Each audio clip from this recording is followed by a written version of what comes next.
Dear viewers and listeners, welcome to the latest episode of Extra Extra. It's all about whiskey. I remained your host in the past tense. my mind is already racing ahead to where we're going with this episode. So I am your host, Jason NPH Johnson Yellen. He is Joshua Morrissey Hatton. Each episode... Hello, Joshua. So confused. Each episode of Extra Extra, we bring a whiskey-related news story to the attention of the other and to our listeners and to our viewers. We cover it, we riff it, we summarize it, we comment, we editorialize. We generally have a whiskey industry chat about what's going on. Mm-hmm. And this episode, because it is our tradition, when we need somebody who knows things, we reach out to Jessica Rabbit Lomas. And here she comes. Hello! How you diddly doing? Hello. You say know things. I think what you mean is gets grumpy about things. That's really what you meant to say. Well, at any time we want to see somebody who has seagull art, we reach out to Jessica Rabbit Lomas. Not one seagull, not two, no. Thrice seagulls. Three's the magic number. 3. And the one in the middle, whichever way this points on my camera, the one in the middle is a seagull which is hanging out in the Pacific Northwest. So the one in the middle, it's I look at it, I can't tell if it's smiling, I can't tell if it's serious. It's kind of like the Mona Lisa of seagulls. Man, our listeners are loving this. So this episode, as our title suggests, Cask Whisky Association launches. And periodically, things happen in the whiskey industry where it's the first thing we talk about when we're in meetings with one another. We receive emails from whiskey friends, texts from whiskey friends. A lot of chat happens behind the scenes before we even get to the point of having it on Extra Extra. And so the launch of Cask Whisky Association has been one of those stories. Right away, last week, so somewhere in the 20s of September, we started receiving links to a Spirits Business article.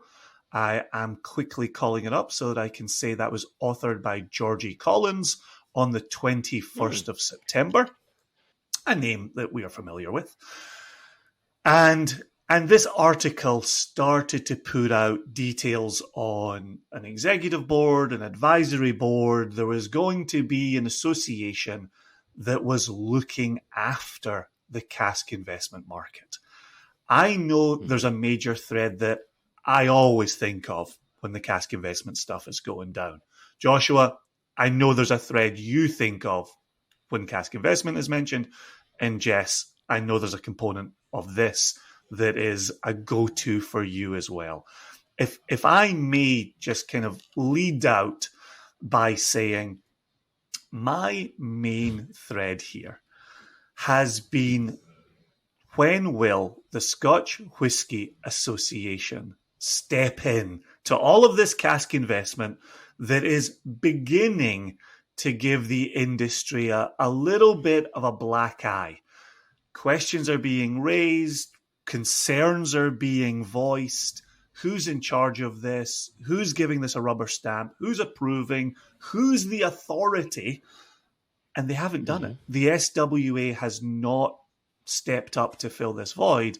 And I feel like CWA, the Cask Whisky Association, has filled a void left by the SWA. And so my very first question for each of you is, do you view it in the same way? Do you view it in a different way? Perspectives. Joshua, as my regular extra partner, I'll come to you first. And then we'll follow up with young Jess. Dear Jess. Yeah, I think, oh, geez, I want to choose my words wisely here because, right, if I'm being honest, there's some people within the CWA that we're quite friendly with, that we've done business with, that we're friends with, etc.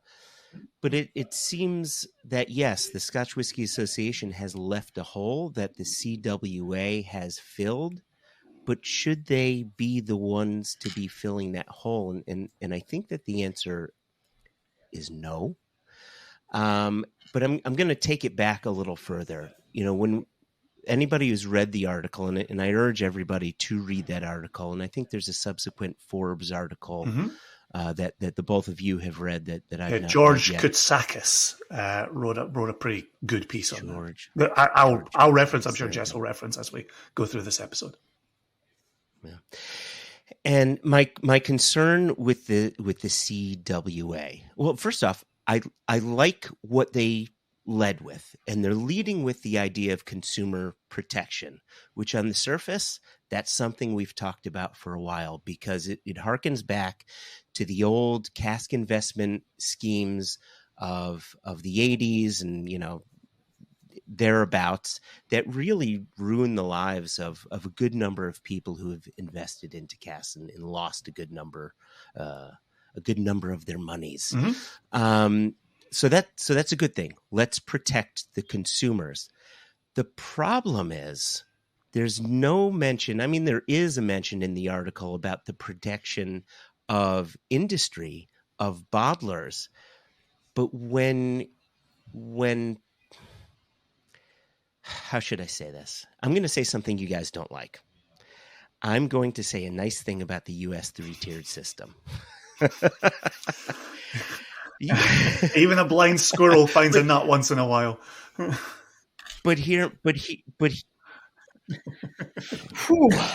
Everybody's sitting down listening to this, I hope. And if you're driving, please don't crash our cars. Just pull over safely. Just park while Joshua explains this.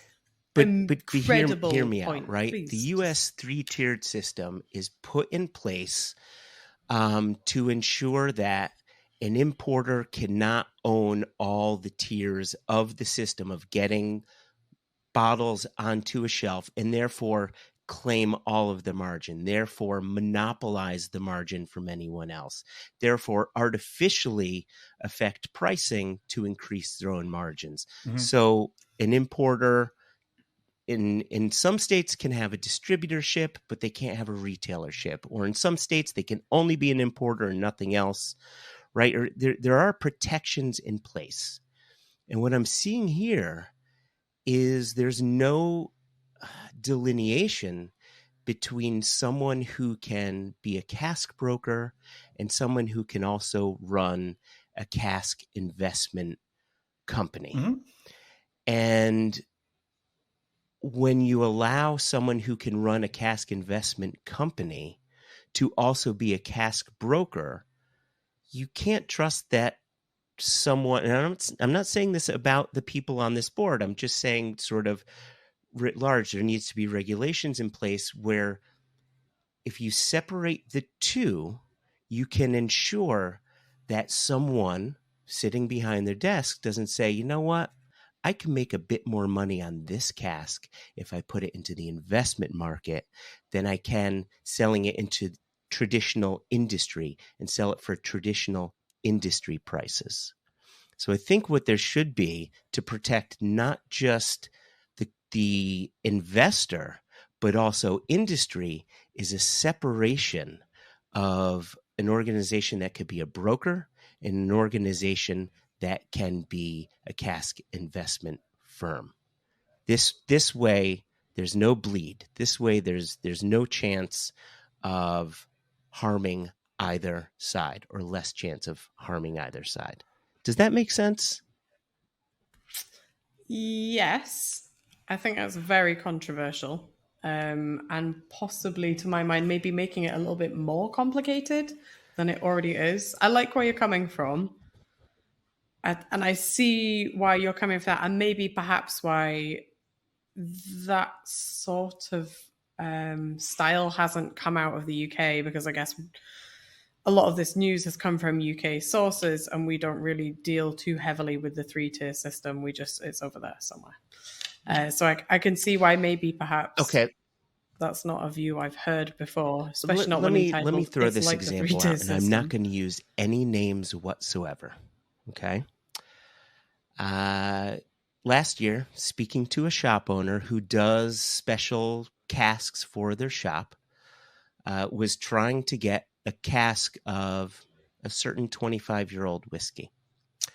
And the price was given to them, and it was exorbitant. It was ridiculous. And they say, well, if you give me that price, I will have to charge X on my website, and no consumer is going to pay X for this price.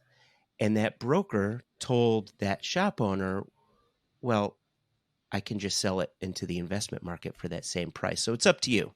If you want it, I'll sell it to you and it's yours, or I'll just sell it to them and make the same margin. So that, I think, really affects industry in a bad way. Why should that broker be allowed to do that? It doesn't help industry. It only lines the pocket of that broker. If the broker didn't have the ability to sell it into the investment market, then they would have to work as the industry would normally work, which has been the way it had worked for decades and decades and decades. So that's why I really think it could be a system that could work. I understand that it's complicated and it hasn't been done. However, it doesn't mean it shouldn't be done just because it is more complicated. So I hear what you're saying about the idea of a broker or somebody who has some of this liquid in some place, offering it potentially to a store, and a store owner, a retailer, feeling quite unfairly treated. That's not a particularly nice statement from a broker, being like, this is the price, and if you don't pay it, I'm selling it over here.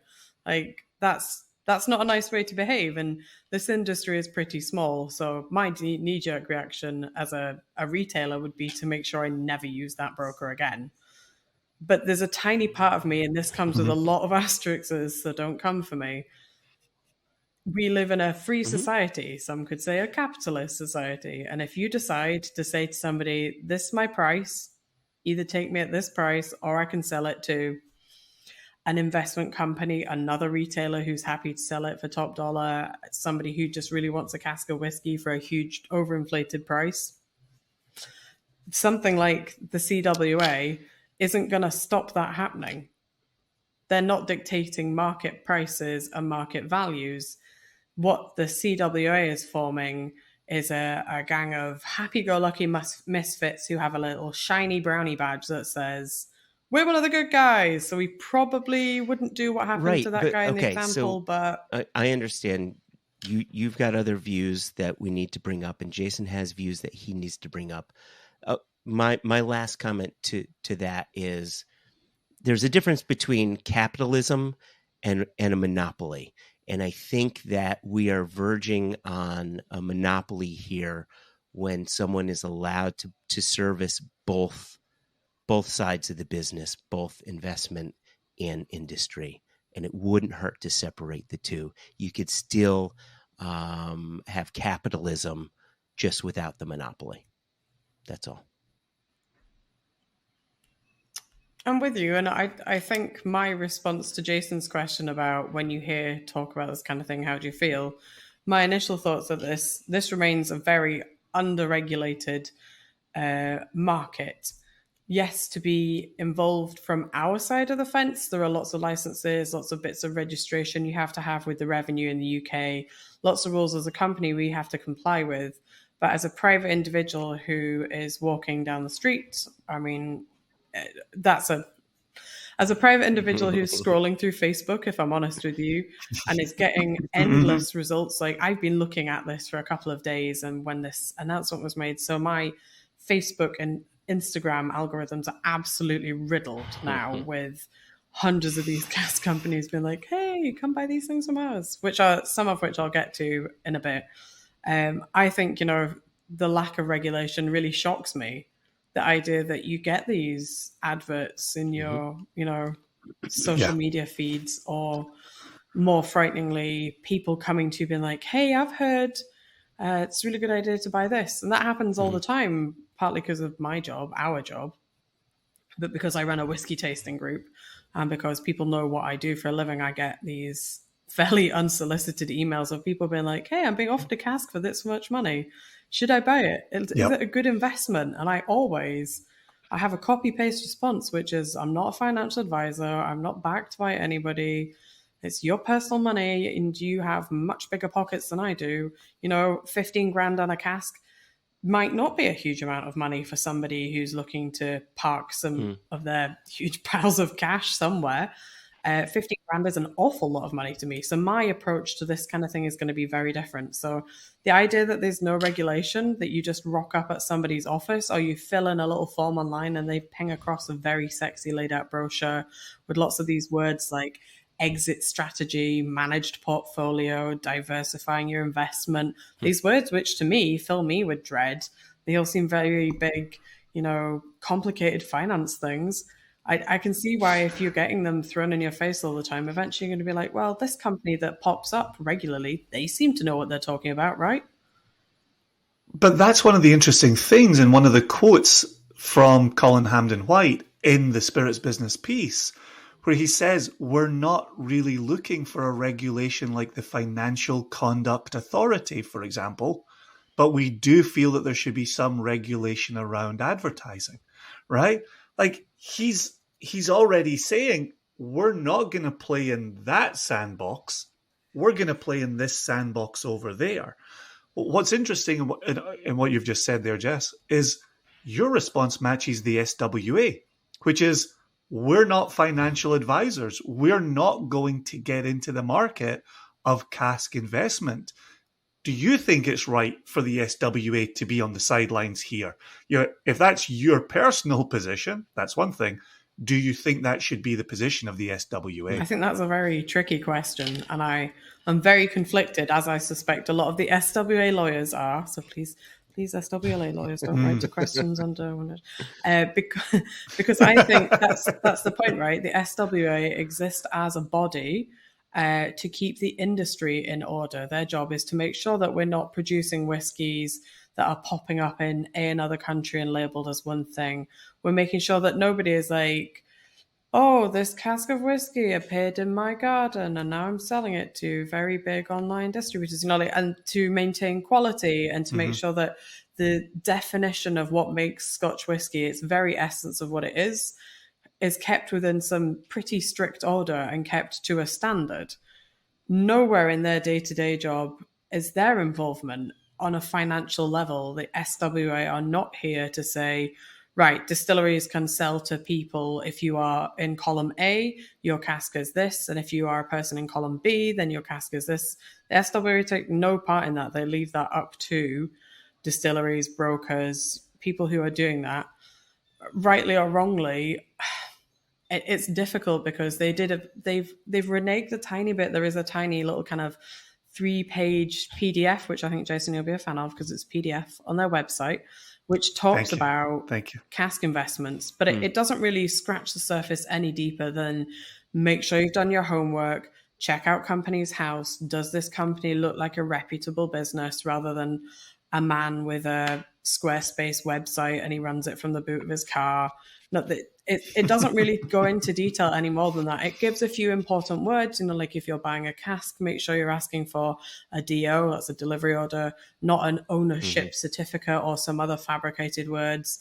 The DO comes from the warehouse where the cask is. That tells you that it's definitely there and it exists. Beware of people promising you that you can have insurance for 50p for 100,000 years and the cask, if it catches fire, you'll get, top dollar pricing for your cask. They didn't go really any further than that.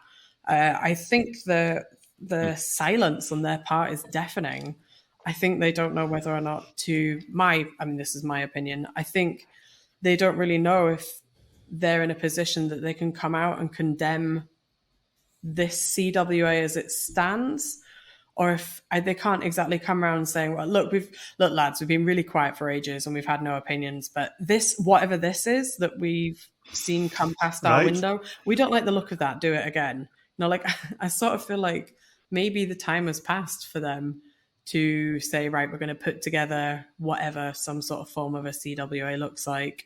We want these people involved, these companies, they're going to come together. This is what the structure is. But I think they're just kind of washing their hands, I suspect watching closely, but I don't think you are going to see an SWA announcement anytime soon being like they are for or against the formation of this association. Too late? Why can't they form something now for future protections? I don't think it's necessarily too late. I mean, yes, they are late, but it's not too late. I'm not saying never. I'm not saying they shouldn't ever form an association. But I think some of it is that kind of classic stoicism of, we're just not getting involved in it, just stand by. But this looks like a direct retaliation to what has been formed. I'm not trying to say bad things about the SWA. I think the SWA does a lot of things really well for the protection of Scotch whiskey. And there are certain things that trigger them immediately, like the distillery in Canada that happened to use the word Glen, and they're like, oh, no, you don't. Don't you use that word. But then when we run into situations like this, where we're saying, this could directly affect people's lives. This will directly affect the cost of Scotch whiskey, makes it unattainable for the masses, and can make product only available to those with bigger wallets than others. They're saying, well, that's just the way the market's going. That's not really protecting Scotch whiskey. It's kind of putting it up here, far away from the people who want to continue to buy it and explore it. Yeah, I hear that. I just feel that an association needs to be made of an impartial, unbiased group of people who are not cask sellers. I certainly don't think anybody who is involved in this on any of the boards should be financially benefiting from the sales made by casks. And even to some level, I feel like people who are benefiting by being bottlers, because I think you're still benefiting from the process of this somewhere. And I know Jason mentioned, and this is my opinion, very much chimes in with the Forbes article that you referenced at the top of the podcast by George Katsoukas. Sorry, George, if I pronounced your surname wrong. Sorry, George. He's got, and I think we should share the link for this in the down below. When there's his name, by the way. At the end. And this article's really good.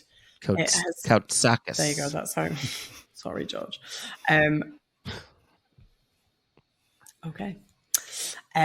He's got a really nice kind of flow in his article where he, admits that he is also he owns a company selling casks, but explaining why he himself would never get involved in such an association because he is a biased opinion. And he's got a really nice little chunk here that I've got where he says that just like a student does not grade their own paper, a criminal does not choose their own verdict, and an official does not elect themselves, cask brokers should not be in any scenario self-proclaiming as protectors and advisors of the entire cask whiskey industry. And I really think that's a much more succinct way of summing up how I feel about this. That I think you can't have people, and again, we're not talking about the individuals, but I think you can't have an association which is formed by people whose primary interest at the end of the day as directors of businesses, a director's aim is to keep your business profitable. And I think you can't have that hat on and then on the other side be like, oh yes, you seem like a fair and fit person, come on into the party. Because ultimately that's a conflict against the interests of your own company, I feel. And so to me, that's my problem with the foundation of this association. Yes, I think there does need to be something. I think it needs to go above and beyond just looking at how we advertise casks to regular Joes. But I do feel like it simultaneously doesn't go far enough, and it's formed entirely wrongly from the very beginning. So it's a non-starter for me. But I like the principle of it. And on that exact point, let me bring in another quote from the article, which is, and again, it's Colin Hamden White, the chairperson. So Hamden White said that association members that have been vetted and approved by the CWA will bear a hallmark of its logo, allowing consumers and investors to know that they're a trusted source. So in listening to you, Jess, you're saying, yep, we should have something that says someone is a trusted source. However, it shouldn't come from a group within. It should come from a group outside of that very industry. Yeah. Yeah. Yeah, I think there are definitely key points we're hitting here that we're believers in. I think what's interesting is for Joshua and I and the number of extras we've done on Cask Investment, where I feel that we've been browbeaten by the investment companies, where we've now reached a point where we're like, okay, if there are going to be investment companies, they need to be trusted. Whereas our original argument was, no, there shouldn't be investment companies. That too. Like, we don't think whiskey should go down this path. And now we're like, okay, if you're not going away, we think you should be trusted at the very least. Josh, do you feel that way, Josh? Jess? Okay. Yeah, listen. Josh and Jess. Should there be cask investment? Yes, it's funny, right? The longer we ruminate on this issue, and now it's been an issue for quite a while. I feel like we've been talking about this for 2.5, almost 3 years, as it's sort of grown and grown and grown. My opinion has changed slightly in that, should there be cask investment? I guess there shouldn't not be cask investment, but I want industry to be protected and not affected. I want consumers to be protected. Period. There should be simple minimum protections in place. And there's a difference between protecting the consumer who's, maybe a difference in similarity as well, about the consumer who should be protected who is an investor, and the consumer who should be protected as someone who just wants to buy a bottle.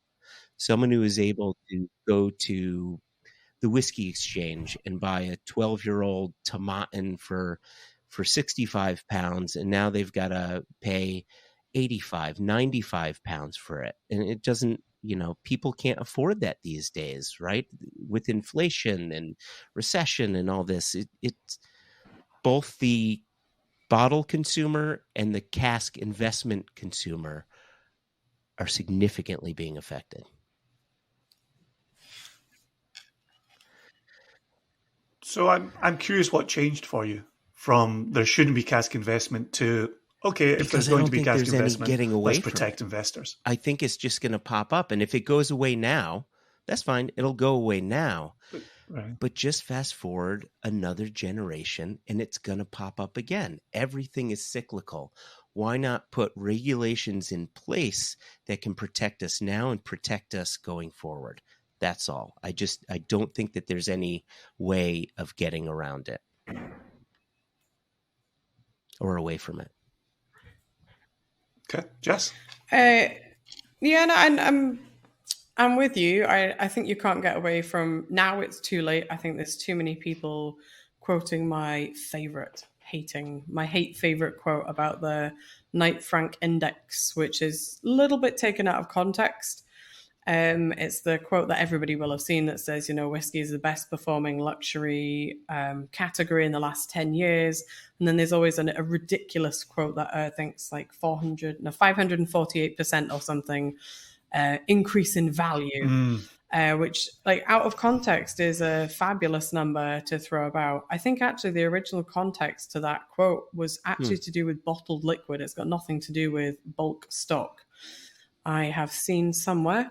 Which, as Joshua has just come to, bottled liquid is a very different kettle of fish, to mix my metaphors, to bulk liquid. I think what we're talking about here with CWA and about investments, I think, are largely looking towards bulk liquid, which is a totally different market to playing the games of buying bottles and using the F word, flipping them in auctions. Is very different. I think the absolute wildfire, and for me the most offensive part, is to do with these cask investment groups, because if you want to buy a bottle And, ultimately we are independent bottlers, right? So we want people to buy our bottles. And if some of those bottles have gone into investment catalogs and portfolios, there's not much we can do about that, except at the end of the day, those bottles either go up or down in value. Somebody at some point, I would say fairly high risk, somebody's going to open these bottles. Especially the kind of things that we bottle, we are aiming for people to be drinking, opening, sharing, or the good wholesome content of the whiskey industry. But I think when you look at casks, there's a lot of pairs of hands involved here, most of which will never touch that liquid unless they are, pulling out the 100 ml samples that, some of these companies say you can take advantage of every year. You can do paper chases of casks, chains that go on. And, between me, you, the next guy, none of us have seen a drop of this liquid. It's a Schrodinger's cask, right? Does it even exist? Is it even liquid? And so to me, that's far more risky, because the cask is although they talk about a tangible asset, it's also a wasting asset. And as we know, casks can burst, casks can go missing, although, bad things can happen, and that liquid can end up on the floor of a warehouse, or the angels can have helped themselves to all of it because it's racked 12 high in a pallet. That as an investment, to me, I think it's never fully explained to the average Joe who doesn't understand the process of whiskey making, maturation, how it gets from that field where it's beautiful barley to in your hands as a beautiful bottled single cask nation.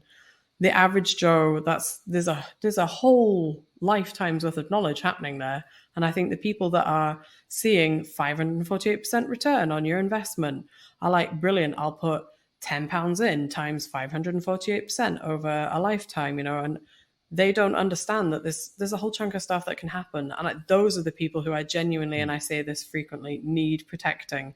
They are people who are looking to invest. And some of them aren't just kind of mums and dads with a bit of a pension pot. I get people who are very intelligent and have lots more money come and ask the same questions. I don't think it's necessarily about protecting people who are totally innocent to the process.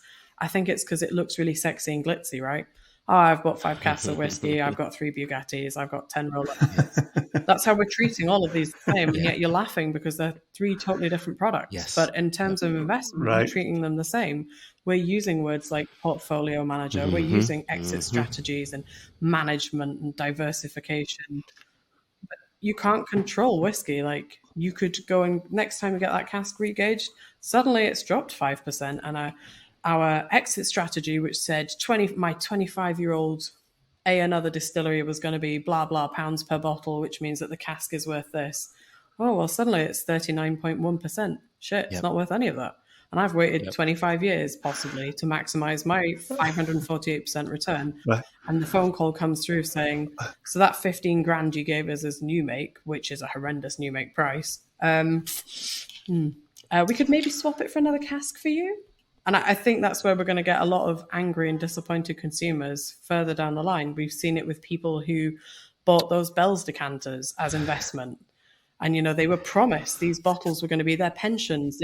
And I do still sometimes go into places where people tell me, that's the pension plan. That's where, the money's going to come from. And I kind of have to say, like, okay, knowing full well that realistically that decanter, unless it's one of the really rare ones, is worth less than 100 quid. And if it's one of the rare ones, it's £200 or £300. And yet these people thought these were going to be the shining beacons of the whiskey world. So do we need somebody to put together an association to help kind of weed out those cowboys from the real genuine players? I think we do. Even this morning when I looked at Facebook, I found within like 10 minutes of scrolling, maybe 3 or 4 cask companies offering me, and they all offered different amounts. One of them was offering me 20 to 30% return per year. And the lowest one, I think, was 8 or 9% per year. So even within 10 minutes of being on Facebook, like, look at the scale. Yeah. And you're just relying on somebody having a Squarespace website. Is awesome. That's it. There's nobody ruling. Yep. Jess, let me circle you back to a quote that you threw at us right before we hit record here, and we'll have a quick comment on this, and then we'll get out of here. To respect our tight 35, you sent a quote that was CaskNet said that an estimated 1.1 million of the more than 22 million whiskey casks in Scotland are owned privately rather than by distilleries. That's a gigantic number. Yeah. Is that number including, say, independent bottlers with their warehouses? We're not just saying 1.1 million casks are owned by private individuals, as in people sitting in their houses in Stonehaven, right? It's really popular. Can you put some leaves on the branches of that quote? That quote that I put Huge. across, there is no further context. It's interesting that you've asked it like that. I read it as the 1.1 million was out, using my dad's favourite Scottish word, out with the distilleries. That included people like us as indie bottlers, people that were cask investors, private individuals who obviously bought into distilleries who are starting up and, you know, have used that as a crowdfunding source. I took that to mean as like distilleries were kind of 20.9 million casks and everyone else made up that little 1 point extra. But it would be interesting. I wonder exactly. Yeah. I wonder where that figure's come from. It was a new one to me. That's why I brought it to attention for extra. But I've not seen any further context to it. And I would be very interested to know if that means it's a figure that... if it's coming from the distilleries or distillery warehouses, they could be treating any cask that they simply don't own as private to someone else, even if it's, you know, someone like a Gordon MacPhail or an Elixir Distillers that owns multitudes of casks to create, you know, large bottling runs or something like that. That's how it could be construed. So it'd be nice to find some leaves for those branches. I would be interested. Yeah, I'd be interested to know if there's a way of measuring it. I think what CaskNet were talking about doing is they're creating a digital cask register. So maybe further down the line, if they complete their project or, you know, are able to release results from it, maybe there would be some way of them telling us, okay, well, of that million or so casks, this percent are held by investment holdings. This is held by, like you're saying, independent bottlers, people who are using casks for products that are not necessarily distillery producers. It would be very interesting to know how that breakdown works. Because it definitely shows that there's clearly a fierce demand for casks, but that's not telling anybody who listens to this podcast. Yeah, I mean, someone reading that can something they don't know, right? Man, that's so many people investing in casks. That may not be the case. Yep. Yeah. Right.